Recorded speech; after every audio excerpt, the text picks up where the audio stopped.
નામ મેહુલ વ્યાસ છે. હું છેલ્લા 4 મહિનાથી ટેલબોનનો પ્રોબ્લેમ ફેસ કરી રહ્યો હતો. મારા એક મિત્રએ લક્સ ન્યુરોનો મને એક રેફરન્સ આપેલો અને હું અહીંયા ઇનિશિયલી મળવા આવેલો.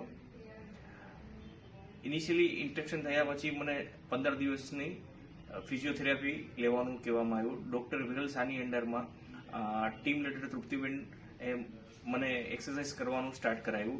બાય હાર્ટ ઇનિશિયલી હું એટલો કોન્ફિડન્સ નહોતો કે મને કંઈ આમ ફરક પડશે, પણ 2-3 દિવસ પછી ધીરે ધીરે મને ઇમ્પ્રુવમેન્ટ જોવા મળ્યું. ઓલ્ધો હું બહુ ઇનરેગ્યુલર હતો એક્સરસાઇઝની અંદર, છતાં ભાઈ અહીંનો ટોટલ સ્ટાફ પર્ટિક્યુલરલી તૃપ્તિબેને મને બહુ કોન્ફિડન્સ મને અપાવ્યો. રેગ્યુલર એક્સરસાઇઝથી આજે મારી પોઝિશન એવી છે કે હું જે 2 કલાક ટ્રાવેલ નહોતો કરી શકતો, આજે 12 કલાક સેલ્ફ ડ્રાઈવ કરીને હું કમ્ફર્ટેબલી ઘરે જઈ શકું છું.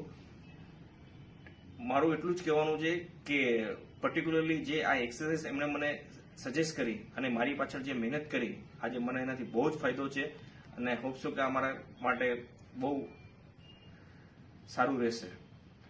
અને બીજા એન્ડમાં હું એ બી કહું છું કે મેં અહીંયા જે લાસ્ટ 15 દિવસમાં ઓબ્ઝર્વેશન કર્યું કે નાના 1 વર્ષના બાળકથી 70 વર્ષના એક બુઝુર્ગ માણસને બી અહીંયા જે ટ્રીટમેન્ટ આપવામાં આવી રહી છે, ધીસ ઇઝ ફેન્ટાસ્ટિક.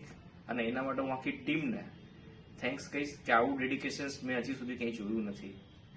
આ લોકો આખી ટીમ પેશન્ટને પેશન્ટ તરીકે નથી ટ્રીટ કરતી, એઝ એ ચેલેન્જ તરીકે ટ્રીટ કરે છે અને આ જ એમની સ્ટ્રેન્થ છે. Thank you.